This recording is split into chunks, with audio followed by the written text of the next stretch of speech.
係各位網友嗱，呢條片呢係叫做標題係美國往何處去？哇！呢個係一個好深嘅題目。我今日呢係俾個歐拉大家啫。其實係應該寫一本書㗎，我可以寫一本10萬字嘅書講呢個題目㗎。呢個就係嚇。咁但 anyway， 我講咗個歐拉出嚟，睇下大家有冇興趣啊？有興趣呢，我就會繼續講落去，深入地講落去。呢啲呢係即係我對於美國局勢嘅一個觀察同埋判斷。好啦，嗱，我再解釋下臘腸送乜嘢嚇，大家要明白。每盒臘腸都送多一個果汁，一條果汁。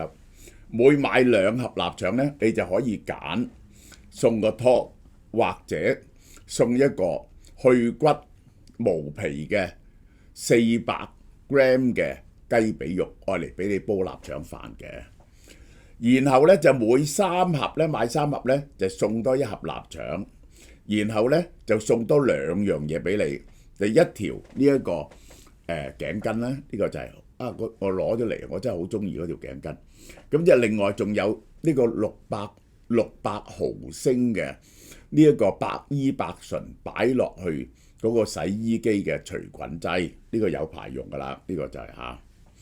好啦，新春盤菜嚇，咁就係大家快啲訂咯，尤其是年30晚啊、年初一啊、開年啊，呢個年初7嗰幾日嚇，因為呢期呢就好難做到嘅，我哋新鮮即日做出嚟。咁今次要提醒大家嘅呢，就只係送到樓下啫，屋村呢就送到屋口，呢個包埋送貨費。如果你哋去門市度買嘅話呢，即係你訂咗而去門市攞嘅話呢，咁就慳咗啲送嘢嘅費用啊嘛。我哋送多一個羊腩煲俾大家嚇。好啦，第一，經濟能力，美國嚟緊嘅經濟仲係雄霸天下嘅，最主要嘅原因就係 AI。美國喺 AI 嘅優勢，令到嚟緊呢10年佢嘅經濟力量係會高速增長。不僅係技術優勢形成資本算力體系嘅封閉循環，為國家級嘅現金流引擎嚇。呢一個我可以咁講啊，美國嘅經濟增長啊，70%、80% 來自 AI。如果冇咗，唔係因為 AI 呢個 factor 呢，根本美國經濟而家嘅增長係非常微弱嘅。好啦，資本市場流入美元資產，美元資產去起好多算力研究去咗 R&D。然後加埋政府採購，就流翻入資本市場，一路喺度兜圈。呢個係啊，即使其他經濟體放緩，美國憑呢個體制吸收衝擊，短期內難以複製。呢個佢係變咗全世界嘅磁石。我解釋俾大家聽，因為我講呢個喺高科技入邊，美國享受個 percentage 咧係56%，而家咧係上緊呢個全世界。佢係佔咗56%。只要全球資本追逐高回報、高成長，美國就喺 AI 投資方面維持世界資金中心嘅角色。呢一個係其他國家難以複製嘅。嗱，我解釋俾大家聽，我俾個比例你知，我未曾見過咁強嘅比例嘅。而家美國頭嗰10幾間公司啊，呢個係我指高科技公司啊，夾埋個體積啊，係20幾萬億美金，係大過中國嘅 GDP 好多。呢一個咁樣嘅數呢，係我哋未見過嘅。呢11、12間公司，即係 Magnificent Seven， 就再加埋高通啊，再加埋 AMD 啊，加埋 Palantir 啊，呢啲呢，係去到咁重嘅比重喺世界經濟度，我哋未見過。而呢啲公司呢，不停喺全世界賺到極大嘅利潤，然後翻去美國投入高科技、投入 AI， 而因此促進咗 AI 嘅基建，而亦都因為 AI 嘅基建嘅普及，令到美國啲公司個生產力增加。好啦，宏觀層面 AI 投資支撐咗金融體系同美元地位。呢個我未曾見過咁犀利嘅，呢個係高端技術嘅競爭力拉大咗同其他國嘅差距。而家咧基本上咧係兩個 runner 啫，美國遙遙領前啊！我琴日係咪有條片話中國啲人都放棄同美國追逐呢個霸權？歐洲咧根本就做都冇份參與喎，歐洲出咗局喎。日本咧就喺半導體有啲局勢啫，反而係台灣喺 AI 產業咧係得利喎，所以呢個台灣股市好犀利。但係咁樣做法咧，收益高度集中。你諗下，呢10幾間公司可以請到幾多人呢？喺嗰啲公司做嘅人就發大達，少數科技巨頭、特定州份、高技能階層贏晒，中產階級被削弱，中低技能勞動者生活未獲改善，相對地位下降，係造成社會嘅分裂嘅。呢個係呢一點至關重要。科技霸權可以令國家更強，但唔會令到社會更加穩定。相反，佢會削弱傳統中產階級嘅相對地位，從而動搖原本支撐共識社會嘅基礎。民主係建立喺共識上面嘅，共識瓦解。呢個係因為環球幾樣嘢，呢個 Donald Trump 嘅興起就因為呢個共識嘅瓦解。但係今次我病因講過好多次，我今次唔講。Donald Trump 現象係共識瓦解而表達出嚟嘅表象，於是佢又變咗新嘅因，造成新嘅果。外部投射，呢個係對世界局勢嘅影響。嗰個整個 Donald Trump 嘅整個方案嘅方法係推翻咗戰後美國嘅所有嘅外交政策，放棄咗由規則主導，轉向工具化施壓。佢係用佢只要嘅嘢，佢唔再講規則，只要為咗美國利益，佢會用晒一切嘅手段去做。呢個就係個分別。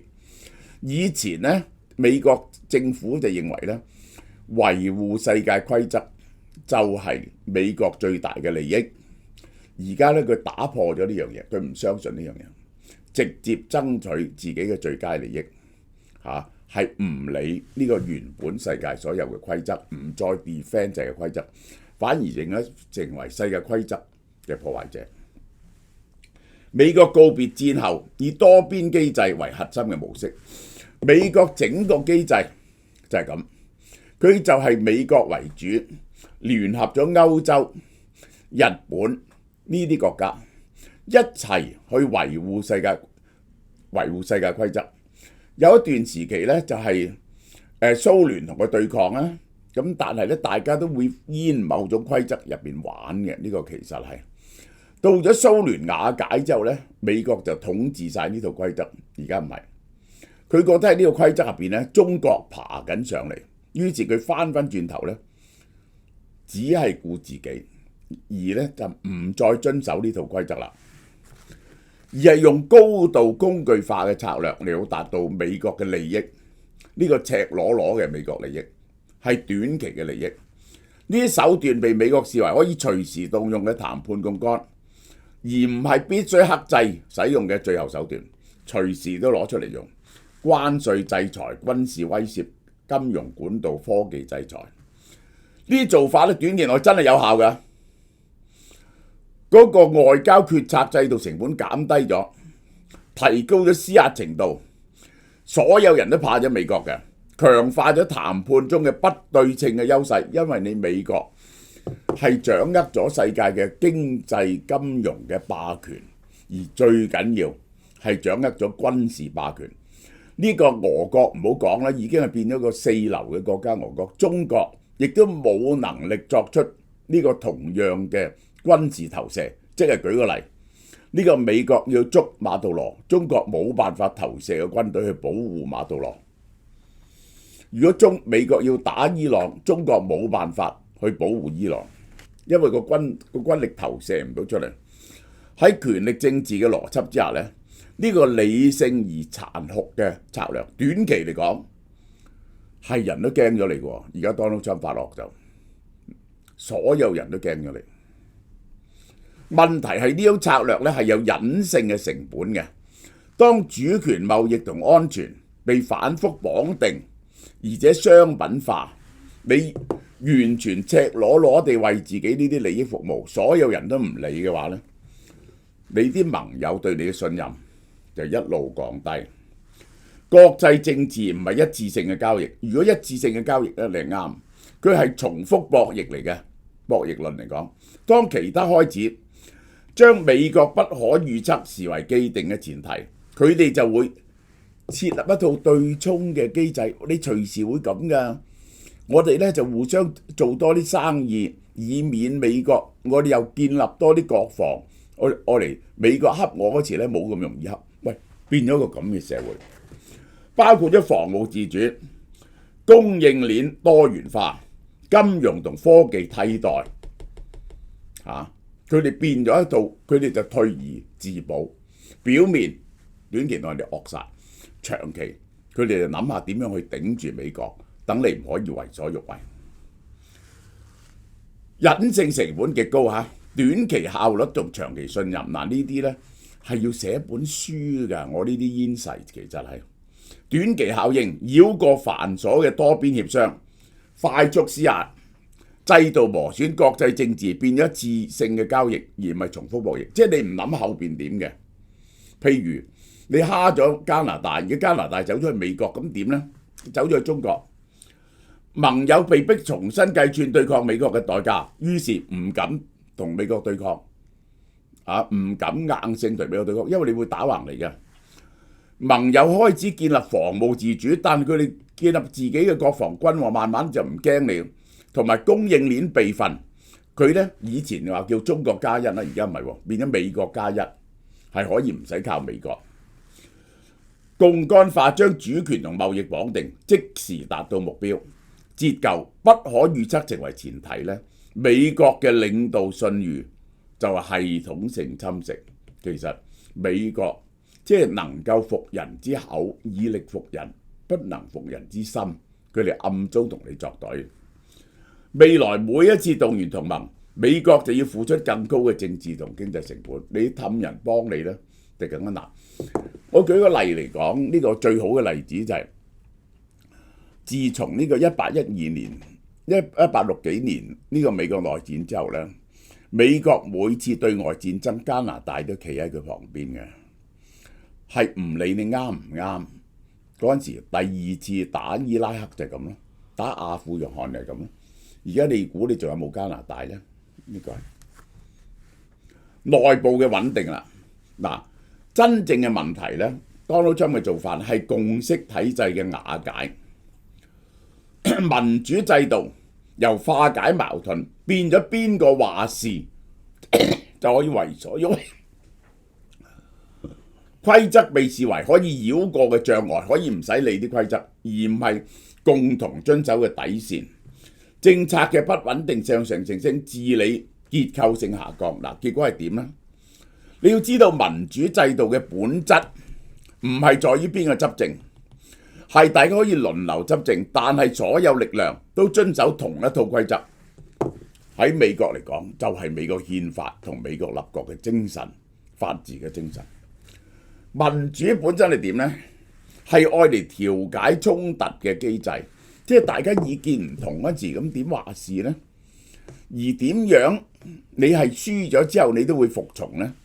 而唔係淨係決定邊個話事，決定邊個話事。如果唔係一個愛嚟消化衝突呢，佢就變咗係 populist， 變咗係群眾暴力嚟㗎。即係我舉個簡單嚟講。如果你多票就話事，咁持有50.1% 票嘅人投票贏咗，可唔可以處死 49.9% 嘅人啊？呢個係輸嘅一方最緊要，唔再相信制度保障佢嘅權益，於是大家不擇手段去搶奪權力，因為一攞唔到就會危亡。嗱，呢個就其實點解特要有呢個 settlement？就係你輸咗咧唔緊要，你仲可以翻轉頭啊！而家唔係輸咗咧，我要你永遠翻唔到轉頭。政策嘅公共性喪失，每一次政策推動都係政治立場，冇咗正當性嘅基礎。你咁做只不過係你哋想奪權，你哋利用呢套嘢嚟迫害人嘅。國家難以推動任何長期承諾嘅改革，因為長期改革基礎設施嘅教育要長期維持。長期維持呢，就係邊個執政都唔會改先啦。原來共和黨執政喺呢邊，哇！喺民主黨執政180度反轉咗，共和黨執政又180度反轉咗，冇長期政策，行政效率短期可以提升。而家咁啦，譬如去拉呢個非法移民啦，但係法治可信性同社會信任性全面下滑。嗰個法治系統係 for 所有人長期嘅利益嘅，因為有法治大家嘅長期嘅利益受到照顧。美國再唔係穩定嘅制度模範，結果強大嘅引擎失靈嘅方向盤。AI 科技賦予美國強大嘅肌肉同造血能力，交易型外交，美國無情地揮舞呢啲力量，短期內係所向披靡，但係導致大腦同神經系統混亂，自己內部係失靈。美國未來嘅挑戰唔係俾對手擊敗，而係點樣喺強力同混亂入邊避免系統性嘅誤判而自我消耗，終於死喺自己嘅手上邊。霸權嘅維持如果由制度內化變成咗持續施壓，長期係會削弱美國政府嘅執政能力。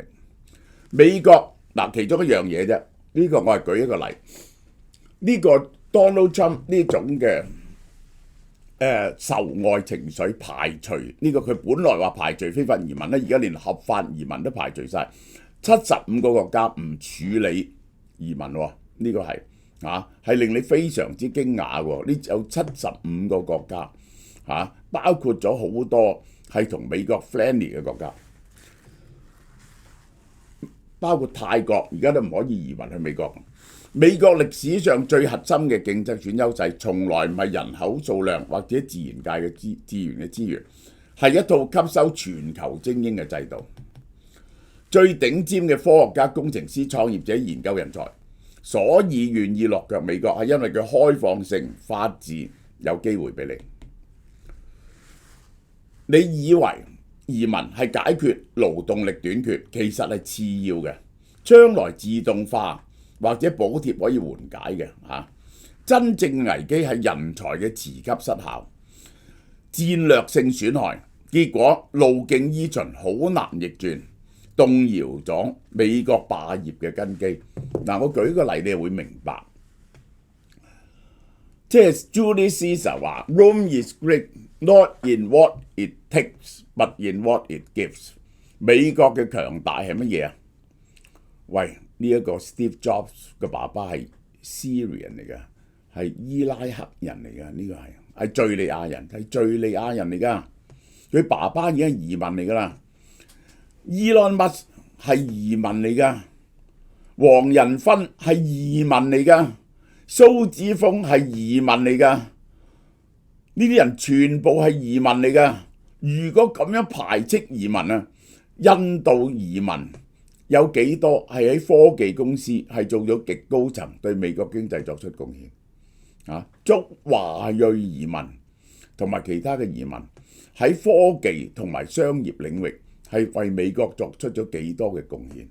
我都話最光輝嘅成就大部分來自移民。Donald Trump 係第3代移民啫，只不過係佢阿爺嗰代先至嚟嘅啫。全球機會之地不僅係口號，係最高價值嘅無形資產。當排外情緒擴至到啲人覺得嚟唔舒服嘅時候，之合法移民同高技能人才。我識得有個人，佢係喺美國畢業嘅，美國名校畢業。佢嗰啲仔女呢，佢唔去美國啦，佢唔敢去美國，因為一陣間你忽然間取消個學生簽證，咁點搞？佢話忽然之間，如果唔係，如果幾年後選舉有咩事，佢個仔女走去示威，俾美國政府捉咗，讀到一半踢咗出嚟，咁點搞啊？拉咗去坐監，咁點搞？意識形態同身份政治破壞咗美國嘅國際形象，美國嘅吸引力下降，其他國家填補空缺，有9000幾人去咗英國，呢啲高級人才，又有9000幾人去咗歐洲，呢個就係對 AI 高端科技嚟講，資本同算力固然重要，但真正決定創新上限依然係人。黃仁勳，台灣出世10幾歲先去美國，淨係冇咗呢個人爭幾遠。蘇之峰呢個又係台南人。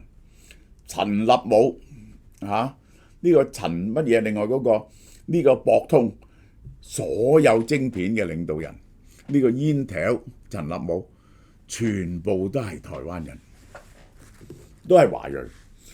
排外政策削弱自己最重要嘅比較優勢。如果人才流向改變，科技優勢終於隨之而轉移。結果未來係點呢？有兩個可能。第一，政治路線鈍化，呢個應該係鈍化，重新建立共識。如果唔係，就個制度持續侵蝕，變咗威權政府。只係得呢兩種可能性。我舉個例，乜嘢叫做政治路線鈍化重建共識呢？呢個最犀利嗰時，1960幾年嗰時反越戰，呢個馬丁路德金呢個人權高舉人權，哇！嗰陣時美國政府內耗都幾犀利，結果呢，呢班人即係 Bill Clinton 呢啲人，結果呢就變咗唔係咁反體制，將佢嗰套嘢帶入體制入邊，而嗰啲保守派亦都接受咗佢，於是建立咗一個新嘅共識出嚟。呢個就叫做鈍化咗、吸收咗、建立咗新嘅共識。如果唔能夠咁呢，就係你到制度跌咗落嚟，就變咗威權社會，核心機制政治路線鈍化，喺選舉、司法周權、資本市場壓力之下，重新建立，再建立個新嘅共識政治，包容咗 Mega 派嘅一啲意念入去，大家再建立一個規則出嚟，大家根據個規則玩。譬如話有某種程度嘅關稅、非法移民限制得嚴格咗，呢啲咁樣一套新嘅共識。可能性並非唔可能，權力最後接受實質嘅約束。喺 Donald Trump 手下不可能，如果過一兩年、一兩屆係咪可能呢？我唔敢話完全唔可能，呢個係一個可能性。我哋以前見幾次都係咁樣，結果呢個就係民主嘅偉大之處，就係佢將一啲原本要打破機制嘅人吸納咗落嚟，而終於成為嗰個共識機制嘅一部分。第二，走向咗外表依然有某種選舉，實質競爭空間被壓縮嘅威權化模式。哇！一嚟呢，就你掃晒我啲嘢，我上去就掃晒你啲嘢，或者變咗一個威權社會，扮有選舉，好似新加坡咁，但實際上你唔可以選個反對派出嚟。佢用一切壓迫嘅手段壓迫啲反對派，令到佢選唔到出嚟。舉個例，將啲選舉重新劃過，呢個係對執政黨非常有利。而家 Donald Trump 做緊嘅嘢，Donald Trump 話如果佢可能取消中期選舉，後來白宮話佢講笑啦。呢個佢上次選舉嗰陣時呢，2024佢已經話呢次係最後一次選舉。我真係唔知如果佢民望好差，中期選舉必輸嗰陣時，佢會唔會做啲嘢嚟制止中期選舉？我唔知。執行難度唔需要一次劇變，不斷測試底線，嗰個整體嘅共識越嚟越薄弱。相比路徑呢個路徑更容易發生激勵結構，呢個就係好啦。戰略總結：外部強勢，內部脆弱。美國受益於科技霸權同硬實力，內部共識體制瓦解，軟實力人才遲急受損，正在侵蝕長期治理能力。個共識薄弱，美國陷入分裂入邊，短期內係點樣解決？呢個令到美國陷入呢個內部分裂。外部嘅霸權咧可以靠力量維持，內部秩序其實只能夠靠共識支撐。一旦共識消失，美國嘅真正危機先開始顯現。呢個就係我係用好平實嘅態度嚟到講，問下大家，你認為美國將會行邊條路？究竟係路徑1啊，還是路徑2？呢個就係嗱，呢隻好多人買隻 Q10 好生意，幾個月冇減價，488蚊。呢個係刺激你嘅粒線體嘅，等你身體充滿活力啊，抗衰老嚇。咁呢個就480蚊，食4個月喎，120幾蚊佢就好抵嘅。大減價仲有乜嘢？獵戶素嗱，呢啲全部都係非常平嘅嘢，保護你嘅前列腺126蚊，保護你啲頭髮173蚊，全效護眼素170蚊，亞精胺呢隻好濕好紅，係幫助你細胞自噬嘅，益生菌個個都要嘅啦。Q10抗氧化維生素呢個488蚊，媽咪 and Daddy 啊全線6折。Urian 最好賣呢幾隻嘢特價，呢個純素嘅乳木果柔潤手霜108蚊，深層毛孔清潔泥膜148蚊，純素蘆薈面膜8片裝呢個最好賣嘅128蚊，潤唇膏58蚊，大家多多支持下。美國究竟向何處去？係各位網友嗱，大家睇見琳琅滿目呢個燒貓貓啊！經營到第6年，阿蕭太用咗半年時間搜集過年最靚嘅禮盒，全台灣嘅精華係俾大家嘅。有啲嘢咧好得意嘅，即係譬如咧呢啲係大藝術家嘅咖啡，全部都係世界上咖啡豆比賽頭3名，而且有幅名畫喺度。嗱，呢幅名畫大家認唔認得？自由帶領人民。自由帶領人民，蒙羅麗莎。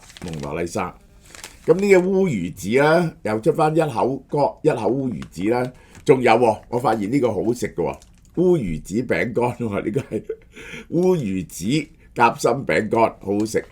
Anyway， 仲有7件櫻糖啦，大家睇見充滿各樣特色嘅，大家先上網睇睇先，我會逐樣介紹俾大家嘅。